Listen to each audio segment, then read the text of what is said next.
Hello and happy Monday. So what we have today is a monitoring system that we've set up to monitor the ASOS. When you're a small airport and when the tower's closed and you don't have a official weather observer on staff and available, if the ASOS has a failure in either the winds or the altimeter, then you don't have commercial service for that time. So this is not a solution to actually fix the ASOS, but what it does is it passively monitors the ASOS and informs our operations department of when there's a failure so that we can get ahead of the ball, contact NOAA, and have them come repair it as soon as possible so that we're not faced with a cancellation of flight. That can also be another solution. It's not just contacting NOAA. You can actually talk to the tower, have them stay a little bit longer, and in order to facilitate that flight coming into your market as well as leaving. Anyway, I'm going to switch over to the desktop view, give you guys a visual of what's happening here, and thank you much. Have a great day. Okay, so this is the dashboard that we're using to monitor the ASOS. You can see that we are running altimeter, winds, wind gusts, lightning, general information about the ASOS. There's a couple of more pieces on here as well as the raw text. Showing test right here because we actually are doing a test for purposes of this presentation. This is a dashboard look at what is happening with our Node-RED server. Node-RED is just a back-end solution that allows us to do some programming while not having to be a programmer per se. So it runs off of these little nodes. To give you an example of how this would work, I'll take what we call an inject node here and a debug node here. I'm going to change the payload just to say hello airport world, and then with that in place, you can see that I hit this inject here and it runs through. So all it is just clicking here, running through this inject. You attach the nodes and then you get a product here, and of course this one's for hello airport world. So I'm going to go ahead and remove that because I don't need it. But what is happening here is that we are taking the ASOS or the METAR data from the aviation weather website.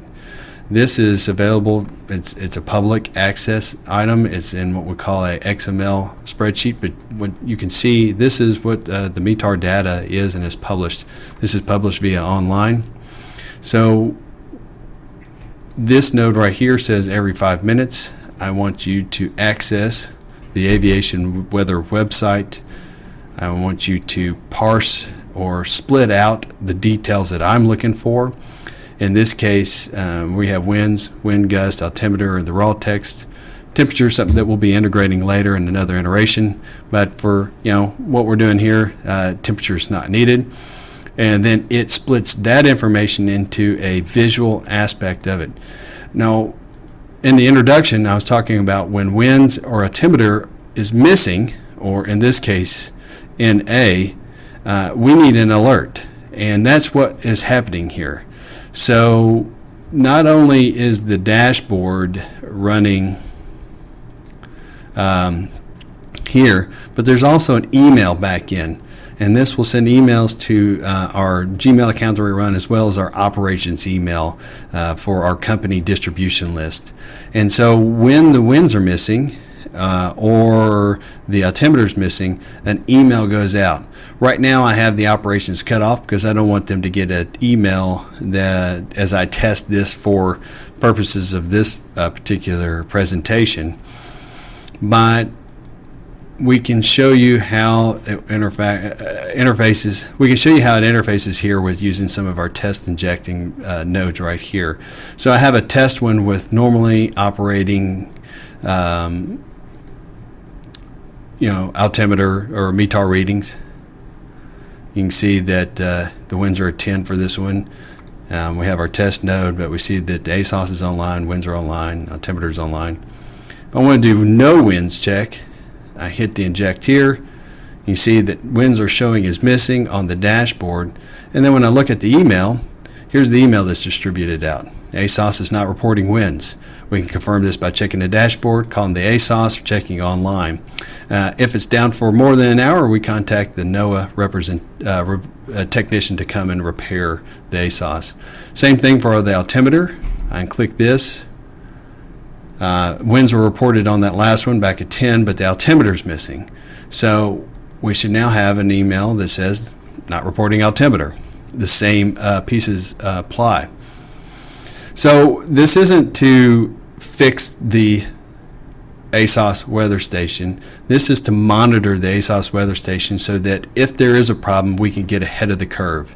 That's either by coordinating with NOAA to come and repair it, coordinating with the tower to stay longer hours if indeed it is down. We have flights in line or inbound or outbound for that matter. And then it also helps us with, if the altimeter's gone and some of the procedures associated with that. We can actually use different procedures and do not have to have that fully operational for commercial flights. So it doesn't necessarily solve a problem of a failure in the ASOS. It allows us to know exactly when it happens and act on it sooner than later to better serve the customer. I wanted to also share some of the other things that we do with this. We want to keep historical data of all of our METARs. So we also have the ability to, with part of this setup in Node-RED, it actually stores the raw data. So if we ever want to look at any reported times for the ASOS, we can pull those up. They're stored quite easily into the system here.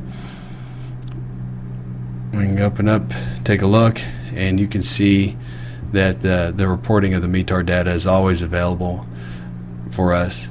And also to keep a historical record and a little bit more accessible than just the files, we keep a SQL database of all the readings with ASOS. So those are just some of the little things that we do for using IT to help us better serve the community, better serve the public and people that are flying in and out of the airport. Thank you much, and we look forward to sharing more of some of the IT stuff that we do in the future. Bye.